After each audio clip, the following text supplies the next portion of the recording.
Hello, কেমন আছো তোমরা সবাই? আশা করছি তোমরা সবাই খুব ভালো আছো, সুস্থ আছো আর একদম হ্যাপি ও পজিটিভ আছো। যেমনটা আমি বলেছিলাম যে খুব শিগগির দেখা হবে তোমাদের সাথে, তো চলে এসেছি আজকে। যেহেতু অনেক দিন পর ভিডিও বানাচ্ছি, তো অনেকগুলো প্রশ্ন জমা হয়ে রয়েছে, তো আমি অল্প অল্প করে প্রশ্নের উত্তর দিচ্ছি। ঠিক আছে, বেশি কথা না বলে একদম প্রশ্নে চলে যাচ্ছি। তিথি দাস জিজ্ঞেস করেছো, ভিশন বোর্ডে যদি পিক না লাগিয়ে যদি লিখে রাখি আর সেই লেখাগুলো যদি দেখি বারবার, তাহলে কি ম্যানিফেস্ট হবে? রিপ্লাই দিও ম্যাম প্লিজ। হ্যাঁ, নিশ্চয়ই হবে, কেন হবে না? আমি তো বলেছিলাম, আমি যে ভিশন বোর্ডের যে ভিডিওটা বানিয়েছিলাম ওটাতে তো আমার মনে হচ্ছে যে আমি বলেছিলাম যে তোমরা যদি চাও, ছবির সাথে সাথে তোমরা কিছু কথা যদি লিখে রাখতে চাও, সেটা ভিশন বোর্ডে লাগাতে চাও, তো সেটা লাগাতে পারো, অবশ্যই কাজে দেবে, কোনো অসুবিধা নেই, করতে পারবে। আর বাংলাদেশ থেকে বেশ কয়েকজন জিজ্ঞেস করেছো যে বাংলাদেশ থেকে কি ওয়ার্কশপ করা যাবে?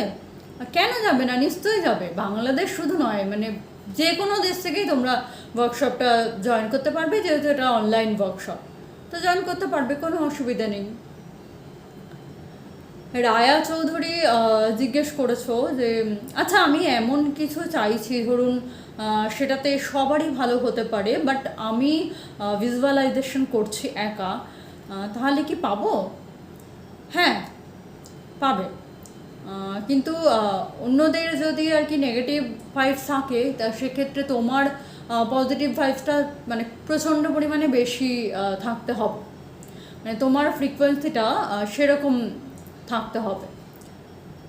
বুঝতে পেরেছো? মানে তুমি সবার জন্য চাইছো অথচ একাই ভিজুয়ালাইজ করছো, অবশ্যই হবে, কিন্তু তোমার ফ্রিকোয়েন্সিটা তেমন আর কি হাই থাকতে হবে, তেমন পজিটিভ থাকতে হবে তোমায়, এবং নিজের ওপর বিশ্বাস রাখতে হবে যে আমি ওটা পাবোই, এবং ইউনিভার্সের ওপরও বিশ্বাস রাখতে হবে, কোনো ডাউট রাখা কিন্তু যাবে না।